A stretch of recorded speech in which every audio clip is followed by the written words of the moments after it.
This is Sangsi Hormanda Census. Recently, Pakistan and Afghanistan had an armed conflict. As a result, a very large conflict occurred, with casualties numbering in the hundreds. There's a ceasefire now, but I expect fighting to resume. Today, let's review news on the Pakistan-Afghanistan conflict. Let's start with the current situation. The Taliban and Pakistan have fought along the Pakistan border. Battles erupted in nearly every border area on both October the 12th and October 15th. An Associated Press report says the fighting began when Taliban forces first attacked Pakistan. After being ambushed by the Taliban on October 12th, the Pakistani military stayed on high alert. As Taliban attacks persisted, they retaliated by reportedly destroying a military base and 6 tanks in Afghanistan. In particular, it was found that civilian casualties in Afghanistan were also quite significant. The Taliban reported at least 12 civilians killed and over 100 injured as both sides exchanged bombardments. The battle lasted 5 hours, and the Taliban reportedly suffered heavy losses. Although the exact number of casualties has not been released, the losses were severe enough that the Taliban forces gave up the fight and retreated. The Pakistani military reported killing up to 20 Taliban fighters and wounding dozens more in the attack. In particular, the battle on October 12 was a massive engagement that truly shook the border. After Pakistan conducted an airstrike on Kabul, the Taliban called it a clear provocation against their sovereignty and quickly prepared to retaliate. At dawn, hundreds of Taliban fighters simultaneously launched surprise attacks on Pakistani outposts in several areas. Gunfire broke out across the border, with both sides clashing for hours. The Taliban used drones and vehicle-mounted machine guns, prompting Pakistan to deploy its air force. Local media report some Taliban-held outposts were destroyed in just 2 hours. The Pakistani military said they killed at least 200 enemies, while the Taliban claimed over 23 Pakistani soldiers died, with both sides disputing each other's losses. Nearby villagers said they had to flee due to explosions and gunfire, showing the battle's intensity.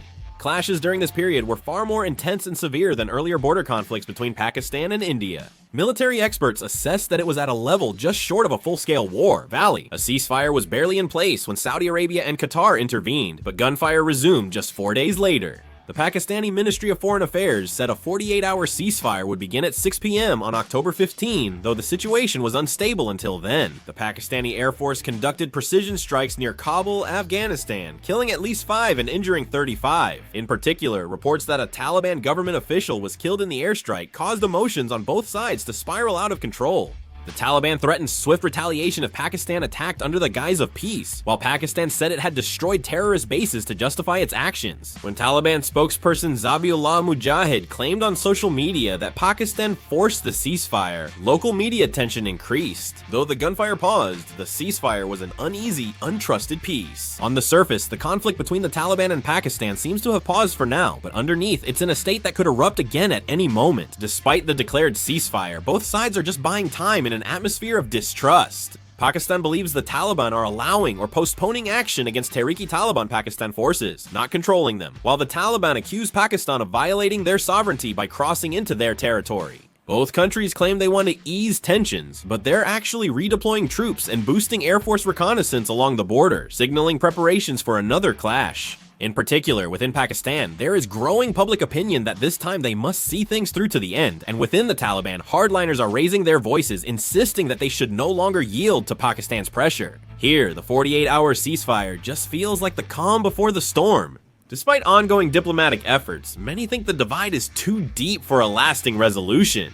The country's interests are so closely linked that neither can easily make concessions. Pakistan believes that it can only achieve stability by fundamentally eliminating the Tehrik-i-Taliban Pakistan, while the Taliban fears that completely severing ties with the Tehrik-i-Taliban Pakistan could weaken the unity of Islamic forces within their own ranks. In the end, both countries are in a situation where they cannot stop fighting for their own political survival. Although the gunfire has stopped for now, no one can guarantee how long this peace will last. There's still a very high possibility that the flames will flare up again after the 48 hours are over. The conflict between Pakistan and the Taliban is mainly due to the Tehrik-i-Taliban Pakistan, an armed group called the Pakistani-Taliban. Pakistan alleges Afghanistan shelters and supports Tehrik-i-Taliban Pakistan terrorist activities inside Pakistan. Of course, Afghanistan claimed that they do not support the Tehrik-i-Taliban Pakistan, but it was clear to everyone that Afghanistan was supporting the Tehrik-i-Taliban Pakistan. The evidence was also clear. Afghanistan can't target the Tehrik-i-Taliban Pakistan because the group fought with the Taliban during the war. Some in Afghanistan want even more support, making it difficult to crack down on the Tehrik-i-Taliban Pakistan. In 2024, the Tehrik-i-Taliban Pakistan launched at least 600 attacks on Pakistan's military, currently posing the biggest security threat to the country. It's getting worse in 2025, with Tehrik-i-Taliban Pakistan already exceeding 600 incidents. What's interesting is that during the United States war in Afghanistan, Pakistan was the country that provided the most support to the Taliban, but now Pakistan is facing security threats from that very same Taliban. Tehrik-i-Taliban Pakistan still seeks to overthrow Pakistan's government. Because of this, the reason Pakistan attacked Kabul, the capital of Afghanistan, last time was to carry out an airstrike on Kabul in order to eliminate the Tehrik-i-Taliban Pakistan leadership. Since then, the Taliban-Pakistan conflict has worsened, creating the current situation. India's actions now seem even more suspicious. The Taliban and India, long wary of each other, recently reopened diplomatic channels and held high-level meetings, suggesting a strategic move. India gains a strategic edge as Pakistan's security worsens. If Pakistan uses its troops against the Taliban in the west, India could see its eastern border defense weaken. Within India, more people believe Pakistan must now manage two fronts simultaneously.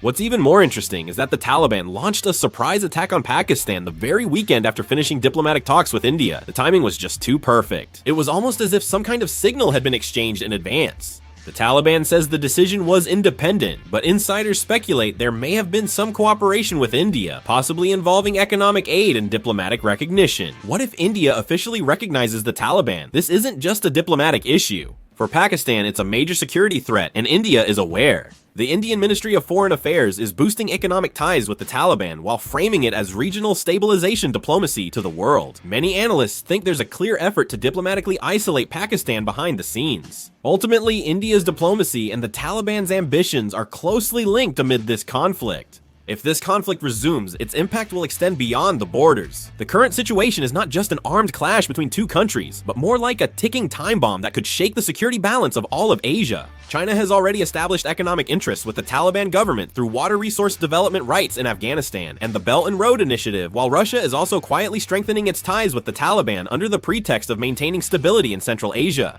Because of this, there is a high possibility that this region could become a stage for a proxy war at any time. With India involved, the border dispute might not stay just an international issue. Pakistan now faces the Taliban in the west and India in the east, creating dual pressure that will worsen internal security instability. In fact, if border clashes continue, there is a possibility that radical groups within Pakistan may rise up again. The Taliban will portray this as resisting a secular government oppressing fellow Muslims, boosting their legitimacy and making the Tehrik-i-Taliban Pakistan more active. This conflict could escalate into a complex clash of international interests, religious motives, and regional dominance. Although there is a ceasefire right now, that peace is like walking on thin glass. If either side provokes again, it may be impossible to stop. All this could greatly impact both war risk and neighboring countries' diplomatic choices. Iran is increasing its readiness, and China fears the Belt and Road route through Pakistan could face security threats. If the conflict continues, China might intervene in Afghanistan, citing the need to protect its companies.